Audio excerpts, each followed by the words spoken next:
क्या तुम मौत को हरा सकते हो? Can you cheat death? Good morning. तो आज की जो ये स्टोरी है, ये मैंने ओशो से सुनी थी। तो बहुत ही अमेजिंग और डीप मीनिंग वाली स्टोरी है। तो एक बार एक राजा था और रात को सोते समय उसको एक सपना आया। सपने में वो अपने एक बाग में घूम रहा था और जहाँ पर खड़ा हुआ वहाँ पर उसने देखा कि एक काली सी छाया उसके पीछे है और उसने आके उस पर हाथ रखा, कंधे पे हाथ रखा और चुपके से बोला कि मैं मृत्यु हूँ, सो आई एम डेथ। और उसको बोला कि भी उम्मीद है कि तुम देर नहीं करोगे और समय से पहुँचोगे, तो I hope you will reach on time. जो टाइम हमारा सेट हुआ है तुम उस टाइम पे उस जगह पे पहुँच जाओगे। तो बस इतना सा बोला और चले गए। राजा एकदम से हड़बड़ा के उठा, तो एकदम वो तो परेशान हो गया, पसीने पसीने हो गया। और उठा तो उसने अपनी वाइफ को उठाया, अपने मंत्री को बुलाया, सबको बुलाया कि जी मुझे तो एक ऐसे सपना आया है। और उनको बोला कि अब बताओ मुझे कि इसका क्या मीनिंग है, इस सपने का क्या मीनिंग है। तो उसके सारे मंत्री वगैरह सब विचार में पड़ गए, सोचने लगे। फिर कुछ देर बाद उन्होंने सोच करके राजा को बोला कि महाराज आप एक काम करो कि आप ना यहाँ से निकलो, क्योंकि ये जो सपना है हो सकता है कि रियलिटी में जो आपकी मृत्यु जो है वो यहाँ आने वाली हो, मृत्यु आपको बुला रही हो। तो उसने जो है वो इमीडिएटली अपना घोड़ा लिया और खाना वाना बांधा, निकल गया, एकदम निकल गया फटाफट की। महाराज आप सोचो मत, आप निकल जाओ। तो सबसे तेज़ घोड़ा लिया और दौड़ाया, उसको दौड़ाया और चलता रहा, ना रुका कहीं पे, ना पानी के लिए रुका, ना किसी चीज़ के लिए रुका। उसने कहा कि अच्छा दौड़ाते जाओ दौड़ाते जाओ दौड़ाते जाओ। और दौड़ते दौड़ते दौड़ते दौड़ते जो है बहुत दूर निकल आया। और फाइनली जहाँ पे रुका उसने कहा कि चलो एक सांस ले लेता हूँ। एक गार्डन सा था सुंदर सा। उतरा, उसने कहा कि अच्छा चलो थोड़ा सा पानी पी लेता हूँ। और जहाँ रुका वहाँ पे वही छाया जो है वो मिली उसको। और जो छाया है, और छाया ने जो है फिर से उस पर हाथ रखा। उसने कहा तुमने तो चमत्कार कर दिया, थैंक यू सो मच।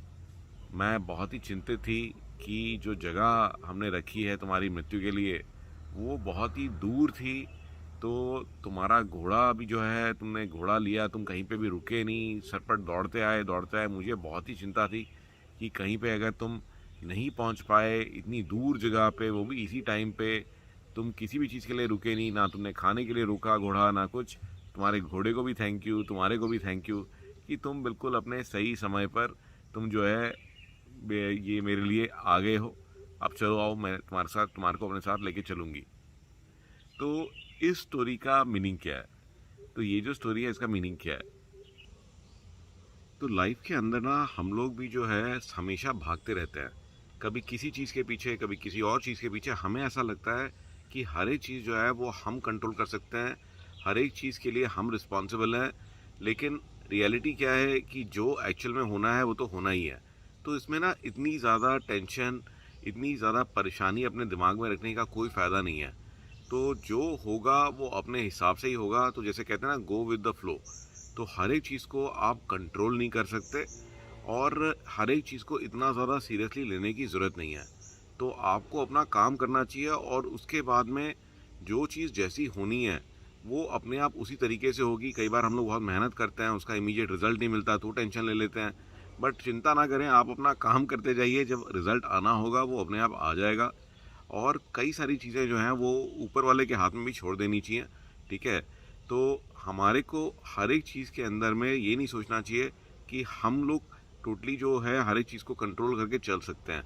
तो जो चीज़ जैसी होनी है वो अपने आप होगी। और अपना दिमाग जो है बहुत ज़्यादा दौड़ाने का कोई फ़ायदा नहीं है। जैसे कि आपने देखा कि राजा जो है उसने बहुत कोशिश करी कि मैं जो है मौत से भाग लूँ, बट रियलिटी में जो वो एक्शन ले रहा था वो उसको उसी तरफ लेके जा रहे थे जो ऑलरेडी लिखा हुआ था, राइट। तो इसी प्रकार से कि आपको भी जो है हमेशा जो हमारा दिमाग हमें परेशान करता रहता है कि ये हो जाएगा वो हो जाएगा, और हम लोग 100 मौत मरते हैं। So every day we die 1000 deaths, because आपका दिमाग कभी कुछ कहता है कि ऐसा हो जाएगा, कभी वैसा हो जाएगा, कभी ये परेशानी हो जाएगी, कभी वो परेशानी हो जाएगी। वो रियल नहीं है, ठीक है ना। इसी तरह से हर एक चीज़ जो आप चाहते हो कि अच्छी हो जाएगी वो भी पॉसिबल नहीं है। आपका काम काम करना है और जब होना होगा वो हो जाएगा। इसी प्रकार से जो आपका दिमाग कहता है कि ऐसा प्रॉब्लम आ जाएगा, वैसा प्रॉब्लम आ जाएगा, कल को ऐसा हो जाएगा, कल को ऐसा हो जाएगा, वो भी रियल नहीं है। तो उस पर भी ध्यान ना दें, ठीक है। तो कर्म करें और फल की चिंता ना करें। तो यही इसका मैसेज है। और अगर हम इसको अपनी डेली लाइफ में उतार लें तो इससे बेटर, इससे ज़्यादा कुछ हो नहीं सकता। और आपको डे टू डे की जो टेंशन रहती है सारे टाइम दिमाग में, आप उससे फ्री हो जाएंगे। तो आई होप कि आप इस चीज़ को कहीं ना कहीं पर याद रखेंगे और इतनी टेंशन लेना बंद कर देंगे, क्योंकि जो चीज़ होनी है वो तो होनी है और आप किसी भी चीज़ से भाग नहीं सकते, बच नहीं सकते। So have a great day and I will see you tomorrow.